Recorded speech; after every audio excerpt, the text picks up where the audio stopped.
I mean, every other group that came as an immigrant somehow, not easily, but somehow got around it. Is it just the fact that Negroes are black? White America must see that no other ethnic group has been a slave on American soil.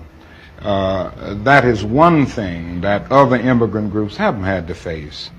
The other thing is that the color became a stigma. American society made the Negro's color a stigma. America freed the slaves in 1863 through the Emancipation Proclamation of Abraham Lincoln, but gave the slaves no land or nothing in reality, and as a matter of fact, to get started on. At the same time, America was giving away millions of acres of land in the West and the Midwest, which meant that there was a willingness to give the white peasants from Europe an economic base.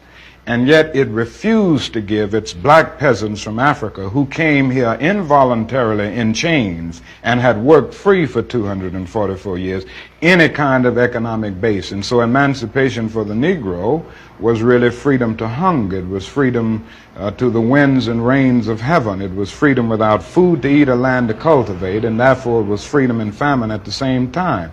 And when white Americans tell the Negro to lift himself by his own bootstraps, they don't look over the legacy of slavery and segregation. I believe we ought to do all we can and seek to lift ourselves by our own bootstraps, but it's a cruel jest to say to a bootless man that he ought to lift himself by his own bootstraps. And many Negroes, by the thousands and millions, have been left bootless as a result of all of these years of oppression and as a result of a society that deliberately made his color a stigma and something worthless and degrading.